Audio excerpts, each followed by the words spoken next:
అంతకు ముందెన్నడూ చూడని ఒక చరిత్రకు సుప్రీంకోర్టు నిన్న సాక్ష్యంగా నిలిచింది.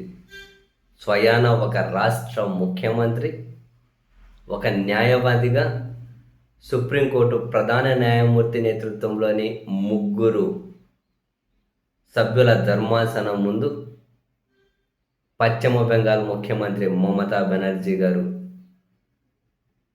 తాను దాఖలు చేసిన పిటిషన్లో స్వయంగా తాను కూడా ఒక న్యాయవాదే కాబట్టి వాదనలు వినిపించడం కోసం సుప్రీంకోర్టు మెట్లెక్కారు.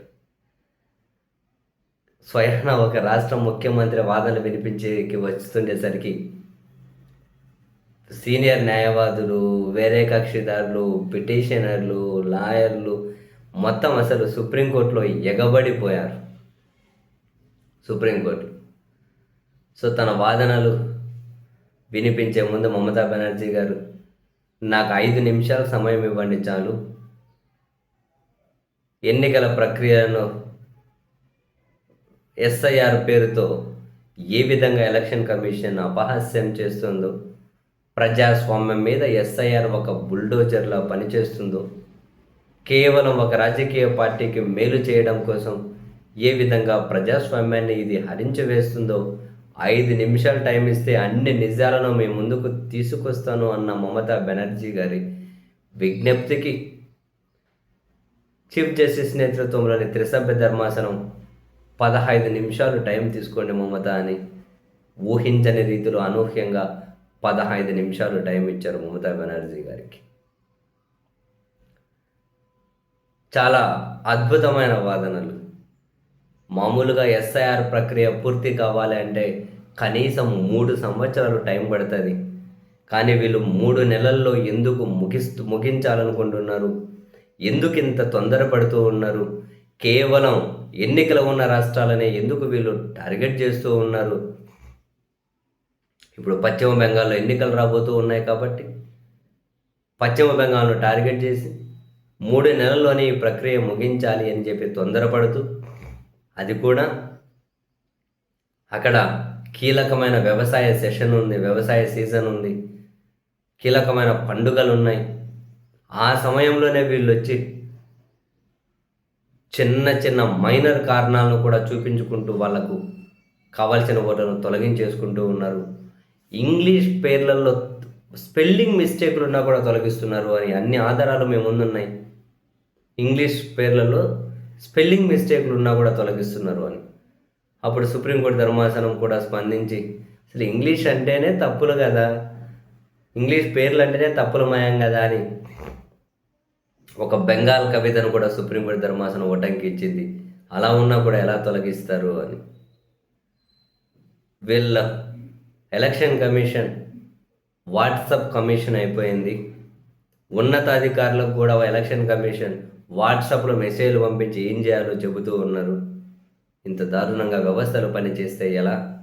వీళ్ళ ఒత్తిడి తట్టుకోలేక ఇంతవరకు ఎంతమంది బలవన్మరణాలకు పాల్పడ్డారో కూడా డేటా మీ ముందుంది అని మమతా బెనర్జీ గారు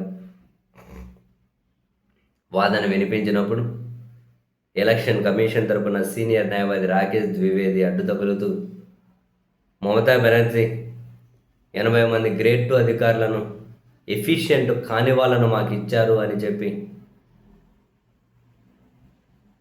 ఆయన మధ్యలో అడ్డు తగిలారు. రిప్లైగా మమతా బెనర్జీ, ఇటువంటి అధికారులు కావాలి అని ఎలక్షన్ కమిషన్ కొన్ని నిబంధనలు పెడుతూ మాకు ఇస్తారు రాష్ట్ర ప్రభుత్వానికి, ఆ నిబంధనలను తూచా పాటిస్తూనే గ్రేడ్ 2 అధికారులను వాళ్ళకి ఇచ్చామని మమతా బెనర్జీ గారు రిప్లై ఇచ్చారు. మళ్ళీ రాకేష్ ద్వివేది ఏదో ఆర్గ్యుమెంట్తో అడ్డు చెప్పబోగా 2 చేతులు జోడించి మమతా బెనర్జీ గారు, నన్ను ఫస్ట్ మాట్లాడనియండి అని చెబితే ధర్మాసనం కూడా, మమతా గారు ఇంత దూరం వచ్చిందే మాట్లాడడానికి, మీ వాదనలో ఖచ్చితంగా నిజం ఉంది, కానీ ప్రతి సమస్యకు పరిష్కారం ఉంటుంది అని చెప్పి నమ్మండి. అర్హులైన ఏ ఒక్క ఓటరు పేరు కూడా తొలగించడానికి మేము ఒప్పుకోం. అమాయకుల ఓటర్లు తొలగించకూడదు చిన్న చిన్న కారణాలు చూపెడుతూ అని. వాళ్ళు వచ్చినప్పుడట ఎస్ఐఆర్ కోసం ఇళ్లలో లేకుండా పేర్లు తొలగిస్తున్నారట. అందుబాటులో లేకున్నా పేర్లు తొలగిస్తున్నారట, ఊరెళ్ళినా పేర్లు తొలగిస్తున్నారట, బతుకు తెరువు కోసం వేరే ఊరెళ్ళినా పేర్లు తొలగిస్తున్నారట. వాళ్ళ బెంగాల్లో పేర్లు కరెక్ట్గా ఉండి బెంగాలీలో ఇంగ్లీష్లో పేర్లు తప్పున్నా తొలగిస్తున్నారట. వీళ్ళు ఏవి తొలగించాలని ముందే ఫిక్స్ అయ్యి కార్యక్రమాన్ని చేపట్టారు అని మమతా బెనర్జీ గారు అద్భుతమైన వాదనలు వినిపిస్తే సుప్రీంకోర్టు కూడా ప్రతిదీ కూడా పరిగణలోకి తీసుకొని కేంద్ర ఎన్నికల కమిషన్కి, బెంగాల్ రాష్ట్ర ఎన్నికల సంఘానికి కూడా నోటీసులు జారీ చేసి తదుపరి విచారణ సోమవారానికి వాయిదా వేసింది. ఈ క్రమంలో మమతా బెనర్జీ గారు, మేమిది ఒక రాజకీయ భాగాల కోసం కాదు నేను ఇక్కడి వరకు వచ్చింది, ఓటర్ల హక్కును కాపాడడం కోసం వచ్చాను, ప్రజాస్వామ్యాన్ని కాపాడడం కోసం నేను వచ్చాను అని చెప్పి ఆమె వాదనలు వినిపించారు. నేను ఎలక్షన్ కమిషన్నే స్వయంగా 5 సార్లు కలిసా. మేము లేవనెత్తిన ఏ ప్రశ్నకు కూడా వాళ్ళ దగ్గర సమాధానం లేదు. ఎక్కడ మొరపెట్టుకున్నా కూడా నా మొర అరణ్య రోదనే అవుతుంది. నేను వ్యవస్థలకు బానిసనే, కానీ ఆ వ్యవస్థలే కట్టుదప్పుతున్నాయి అంటూ మమతా బెనర్జీ చాలా భావోద్వేగంగానే తన వాదనలు వినిపించారు. నిజంగా అద్భుతం, నిజంగా అద్భుతం.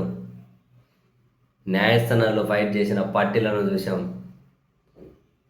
కానీ ఒక ముఖ్యమంత్రే న్యాయం కోసం స్వయాన న్యాయవాదిగా సుప్రీంకోర్టుకు వచ్చి వాదన వినిపించడం ఒక్కసారిగా దేశం కూడా ఆసక్తిగా చూసింది. సీనియర్ న్యాయవాదుల నుంచి న్యాయవాదుల వరకు వేరే కేసులు వేరే బెంచ్లలో విచారణకున్నా కూడా అక్కడ హాజరు కావాల్సిన కక్షిదారులందరూ కూడా ఇక్కడికి ఎగబడిపోయారట. కోర్టు హాలు మొత్తం కిక్కిరిసిపోయి అందరూ ఎగబడ్డారు మమతా బెనర్జీ గారి వాదనలు వినడం కోసం. కానీ దారుణం, ఎస్ఐఆర్ అని చెప్పి అడ్డగోలుగా పేర్లు తొలగించుకుంటూ అంత ఆషామాషిగా ఎట్లా తొలగించేస్తారు, అంత ఆషామాషిగా ఎట్లా చేస్తారు? ఈ ప్రక్రియ తప్పు అని ఎన్ని సాక్ష్యాలు కళ్ళ ముందు కనిపించాయి. కానీ ఎప్పుడైనా ఎలక్షన్ కమిషన్ జెన్యున్గా స్పందించిందా? వాళ్ళ స్పందన రాజకీయ పార్టీల్లాగా అనుమానాలు లేవనెత్తుతున్న వాళ్ళ మీద, సాక్ష్యాలు చూపెడుతున్న వాళ్ళ మీద రాజకీయ విమర్శలు చేస్తారేంటి ఎలక్షన్ కమిషన్? ఆ వ్యవస్థ ఈ దేశ ప్రజాస్వామ్యానికి ఎంత కీలకమో మర్చిపోతే ఎలా వాళ్ళు?